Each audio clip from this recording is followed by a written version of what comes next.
Welcome back, folks, to the Get a Grip on Lighting podcast. In today's show, we have Caroline Rinker and Burt Grant. We're going to talk a little LEDucation. That's LEDucation.org, LEDucation.org. First, Caroline Rinker is a principal at O'Blaney Rinker Associates, 40 years experience in the New York City lighting community, manufacturing, distribution, and independent sales. She partnered with James O'Blaney in 2010 and formed O'Blaney Rinker Associates, a Manhattan-based manufacturer's representative agency specializing in architectural lighting for the New York and New Jersey lighting communities. Burt Grant, president owner of Metro Area Sales. Burt Grant is co-founder and co-chair of LEDucation, past vice-president of DLFNY, and past president of IES Long Island. Burt Grant has been at Metro Area Sales for 35 years. Before we get to them, folks, we got to get a little bit gangster here, Greg. We got to go to satco.com. That's SATCO.com. That's right. They do the light thing. They do the right thing, Greg Eric. And when you speak about doing the light thing, they really do. And what I mean by that is everything you need for lighting they've got, including this catalog that I like, is printed out. They have an LED T10 high lumen lamp, Mike. I think you were the one asking me for a nice skinny medium base to fit in a narrow sconce. They've got one, high lumen, up to 1,000 lumens. They have a squat. Remember those squat CFL lamps with the G24 base? They have an LED version of that. They don't have any in stock right now, but I got them on order from them, those guys, because they blew them out right away. Everybody needs them. There you go. So they've got everything. That's what the point is. With Satco, you can count on them to get you anything you need. Oh, yeah. Satco is such a great company. Go to SATCO.com. That's the Gangsters of Lighting, Satco. And, of course, proud members, longtime members of the National Association of Innovative Lighting Distributors. That's NELD.org. That's right. Check out our convention with ArcLight Summit coming up in September. We paired up together to do it right, Greg. Down, September 13th to 16th in Dallas, Texas at the Market Center there. But for right now, we're going to talk some LEDucation because it just went down with Caroline and Burt. What's happening, guys? Nothing. Just a happy Monday to everybody. There you go. And the sun is shining. All is good. That's always good. So I'm going to ask, I want to ask one question to both of you guys, and then we'll take it from there. So, Burt, we're going to start with you. Sum up LEDucation in one word this year. Fantastic. All right. Caroline. Amazing. Okay, now dive into it. What made it fantastic, Burt? Well, people haven't seen each other for 3 years. And it was funny because even during setup day, prior to the show starting, everybody was just running up to each other, hugging, shaking hands, kissing. And there were even people who didn't like each other that were doing it. So that was fantastic. Yes. And Caroline, what was amazing about it? Just to add to that, Burt, you took the words out of my mouth. It was such a joy and an amazing experience having, seeing your coworkers, your colleagues again. And Burt's right. People were just so thrilled to see each other. The lighting community, it's a very big but very small community, if you will, and everybody interacts. And between the lighting designers and the architects and distributors and manufacturers, it was just wonderful to be back in person. Because selling lighting is challenging to begin with, but it's very hard to sell lighting when you can't feel it and touch it and explain it in person.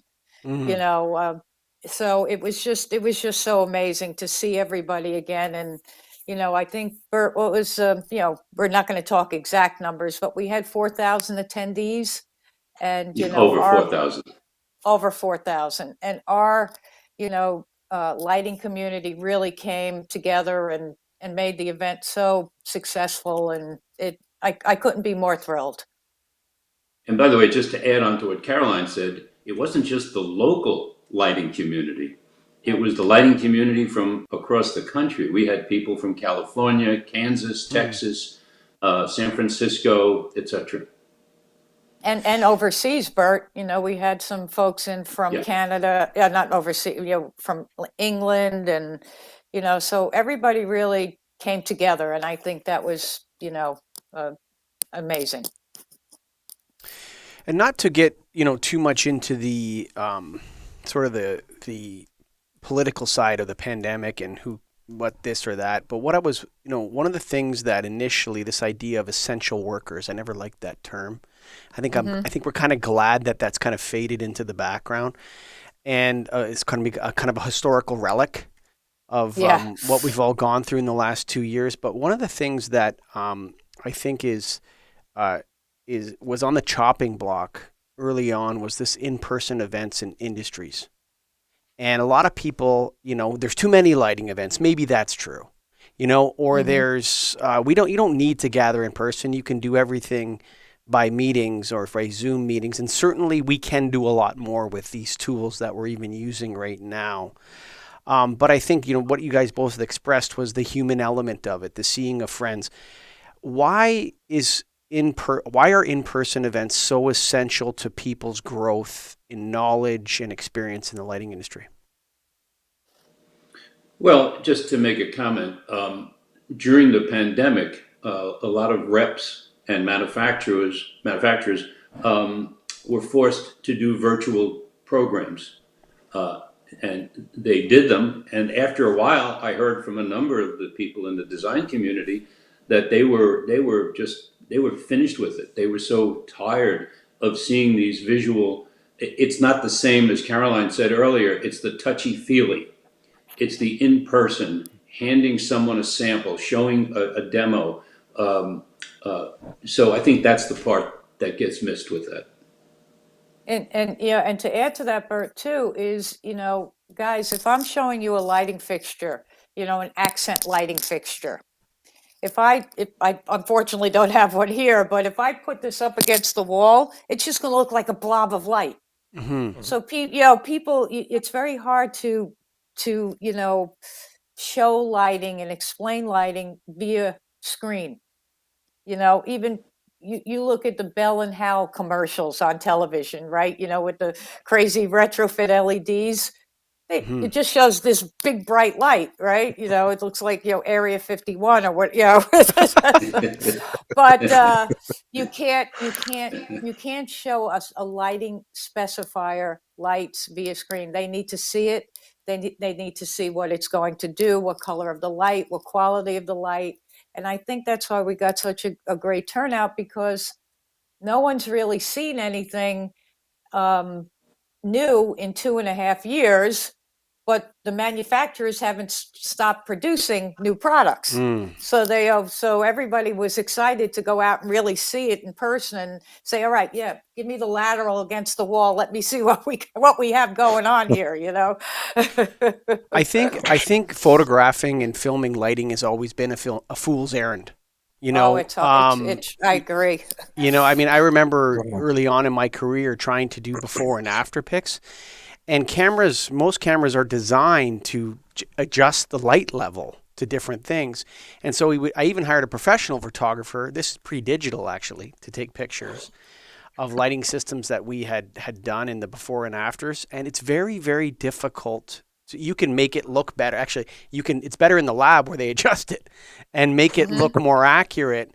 But this idea that one can show a lighting system from behind a screen, that's not possible to do. I agree with that. But the show is called LEDucation. So what is the difference between a show or these in-person educational events that make them so much more impactful into people's lives? Is it the traveling to the place and the staying in the hotel and the intent to learn and the going to the show and the seeing the other people? Or is it just we learn better when we're in person? Which one is it? Or is there something else? Bert, I don't have an answer for that one, really. I'm not sure either. It's tough. But do we agree that it's true? Do we agree that it is better, but we don't know why? Is that a fair? Well, LEDucation grew out of what was it, 12 tables? And it was 30. For Was it LEDucation 30 one for had the 30 first tables. one? Oh, okay. And when we Burt actually is one of the founders of LEDucation. And he brought the program to the DLF, and we said, yeah, that'd be cool. Let's do something like that. And it started, and it stayed the same. It's just grown, but everybody gets the same amount of space. It's a very intimate show. It's everybody has the same footprint. So, there aren't big boots, little boots, and the Well, let me just sessions, let me just make one comment on mhm, that. I think one of the great successes of LEDucation is that it's a targeted show. Our show is targeted exclusively and specifically to LED. There's a number of other trade shows that are great shows, good shows in the industry, but it's not exclusively LED. There might be paint companies, there might be accessory companies, and a lot of the designers like coming to our show specifically. They know when they walk down an aisle, every product they see is going to be LED oriented. So I'm not sure if that's answering your question or not. Well, Yeah, I focus think is very part of it. important. Yeah. Yeah, and I think it's a focus of it too. Is when you're in person and you travel somewhere with the intent, that's all you're doing there. Then all the distractions are gone, and now you can focus. So I agree. Like that, it definitely makes a difference in person. Um, when was the last education you guys had? What year? 2019. 2019, Yeah. 19. How many attendants hmm were at that? Do you recall? we had over 6,000. hmm Okay, so it was a little lower than you had, but it's Yeah. still Right. a significant number. Right. Did you guys? What did you project the attendance to be? Did you even get to that point, or did you just say we're going to slam it out there and see what happens? Basically slam it Well, out there and see what happens. But we were Yeah. hoping to get, we can tell by the number of registered people, uh, you know, so we were tracking it pretty closely. hmm And as the days got closer, we were very happy because the attendance was going up, up, up, up. Well, it also had a lot to do with, and I know a few of my manufacturers, when New York City lifted the vaccine mandate. So we had some people come in last minute because of that also.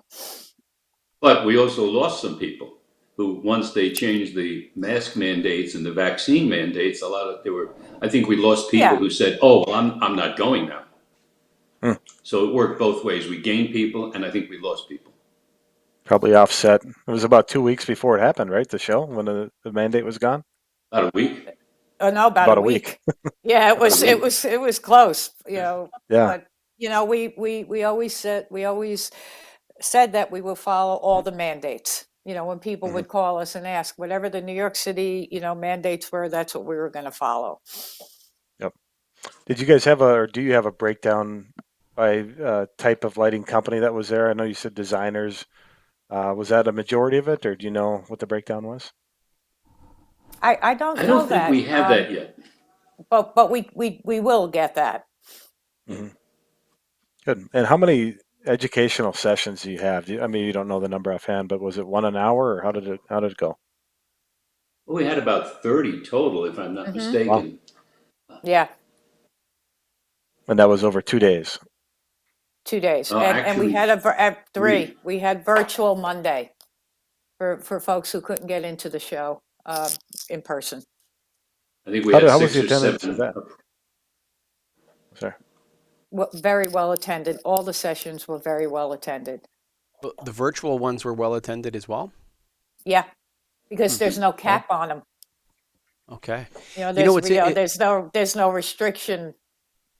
I really believe that the persons. future is like a combination of those things together. And I think that was emerging prior to Yeah.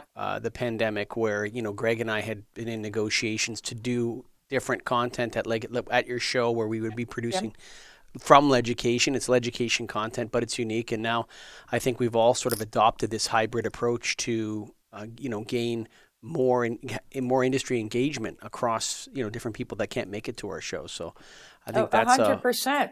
I mean, a wonderful addition. the pandemic has taught us all one thing is we can reach a lot of people in different ways. Mm.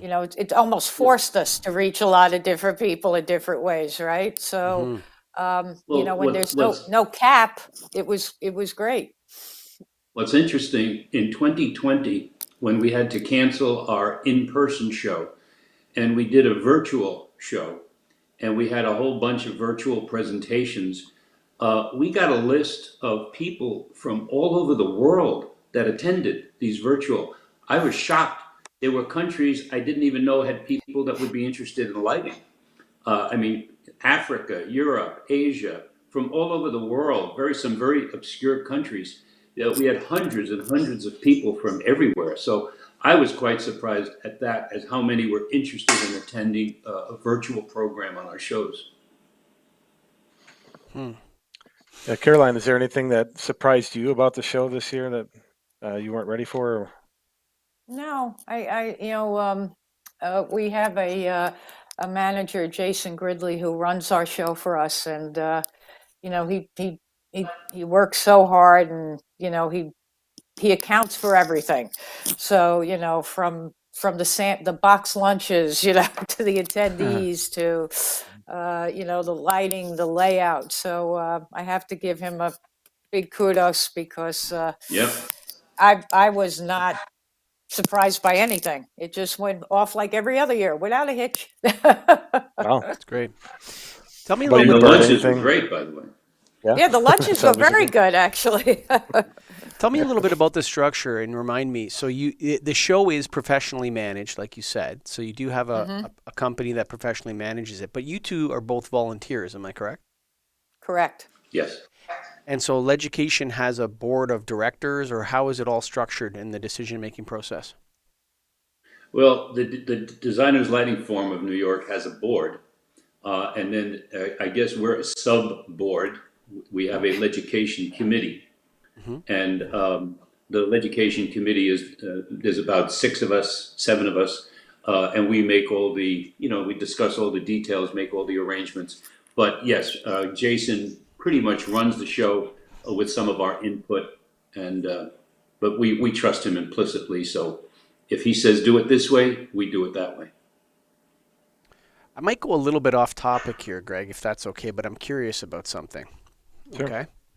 So many organizations in lighting have traditionally been volunteer organizations that have grown very quickly, including the patron of the show, the National Association of Innovative Lighting Distributors, the IES, DLFNY.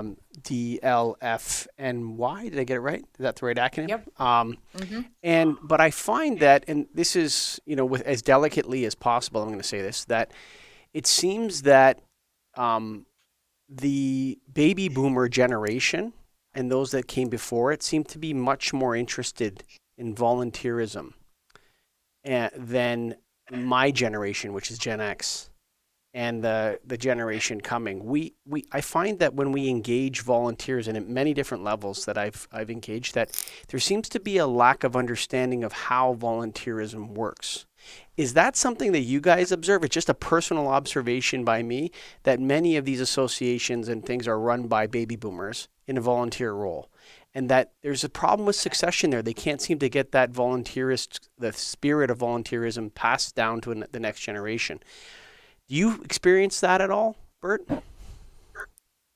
I've been on the DLF since the mid 90s, and it's been volunteer since then. And we've brought in other generations. We have a lot of young people in right now.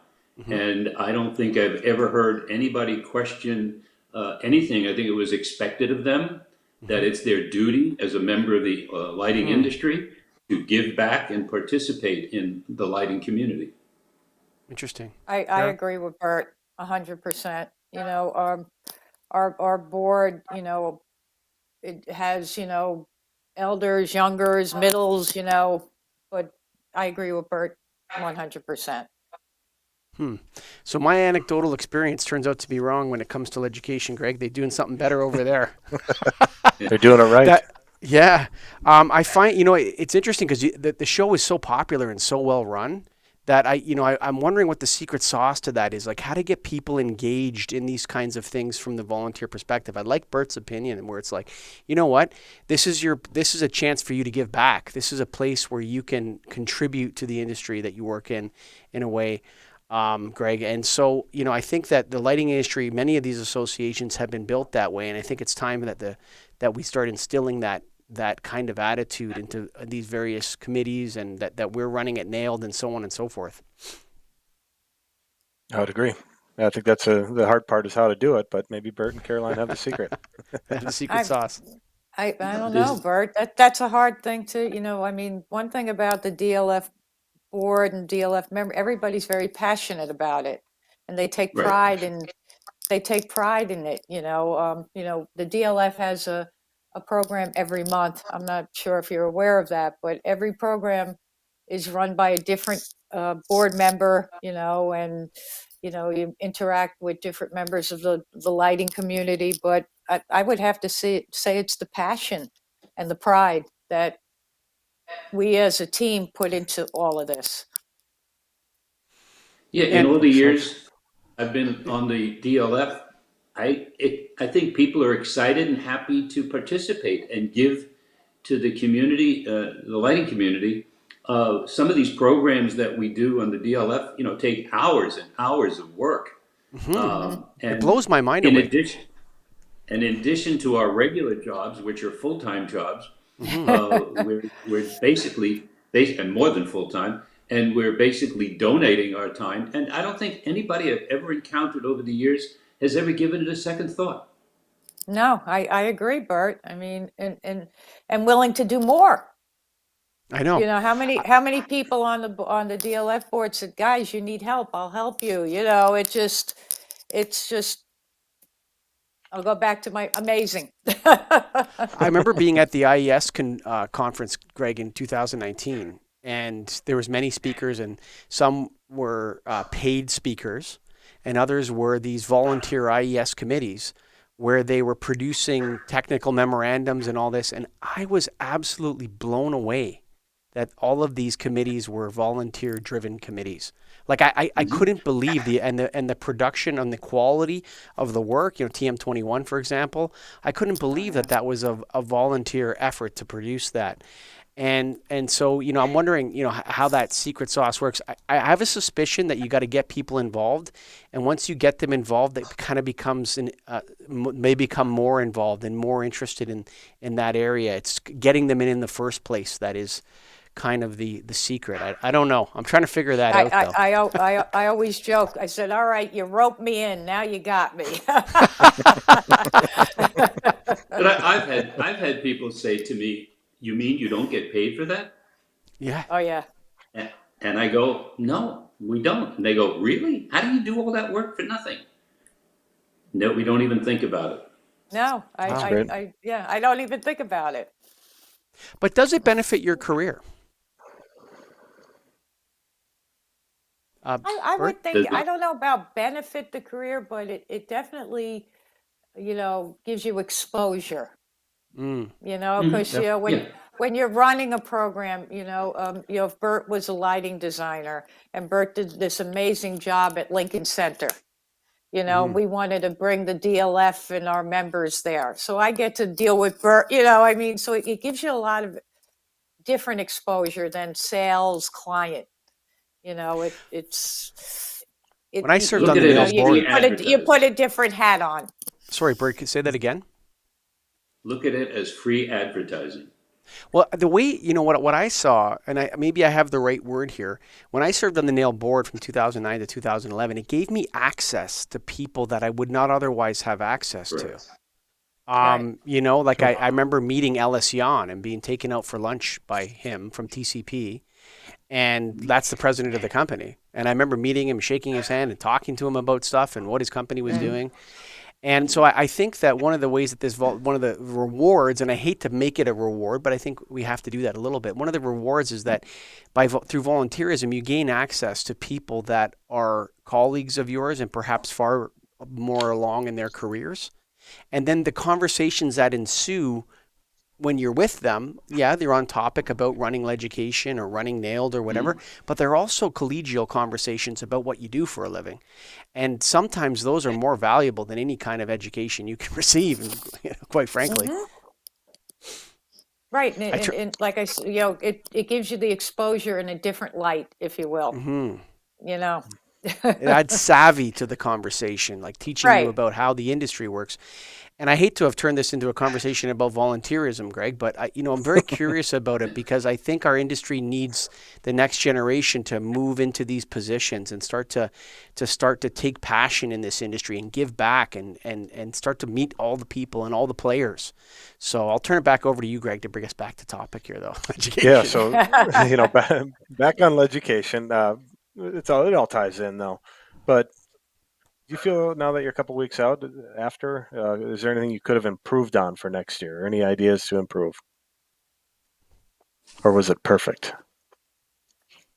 Oh, I haven't even, Well, I'll be honest with nothing's you, I ever haven't perfect, even, but I've not, nothing is ever I haven't even Yeah, delved into that part of it yet. But, sure. we're going to have our wrap up meeting in a few weeks. So that's when these topics come up. The committee gets together, with our marketing person, Kathy Bontempo, and Jason Gridley, who's the manager of the show.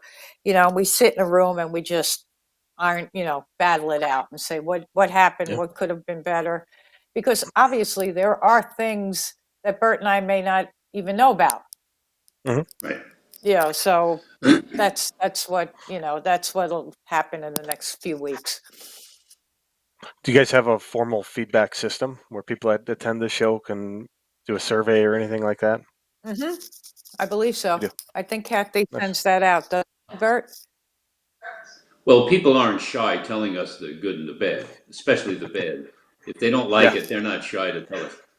I hated your lunches. Or Oh, please. somebody Everything did I read. complain. Why didn't you have hot lunches?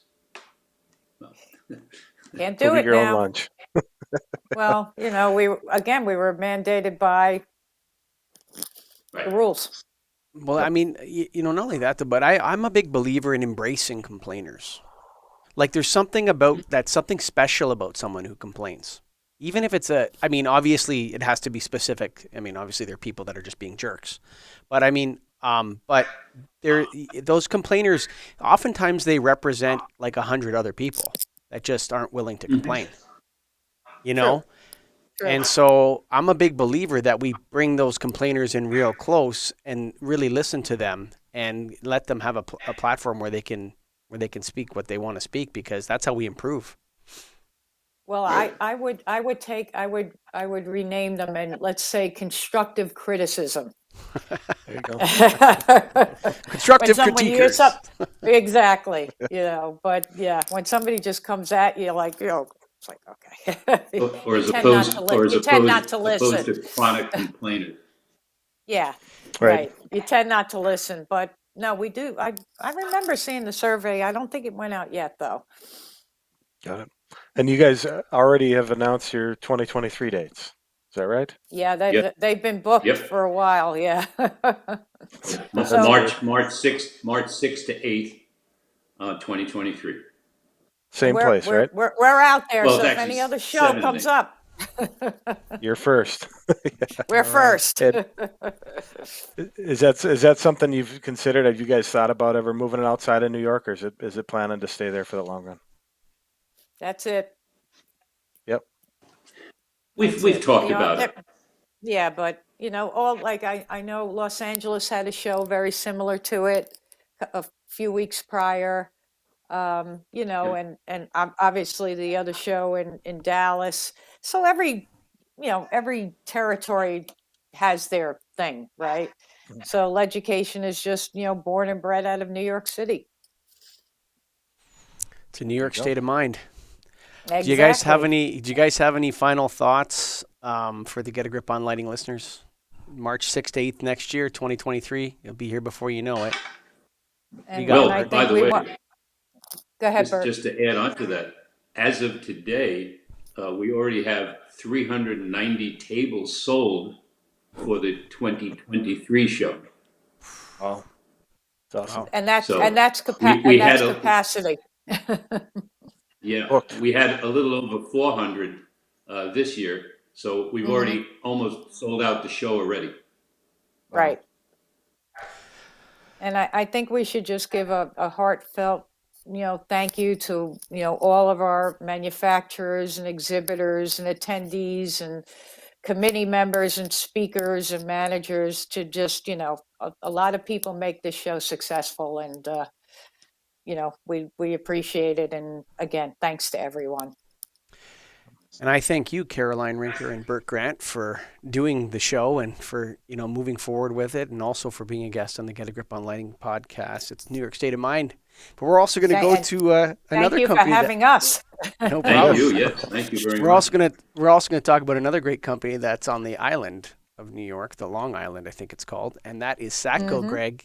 SATCO.com. They do the right thing. They do We the love right thing. Satco. Woo! You should. They're a great company. We talked They about are it a at the great beginning, company. but just about everything you need for lighting, including stuff you don't always know that you can get. You look at Satco and they've got it. They'll help you out. They've So got check it. them out for all lighting.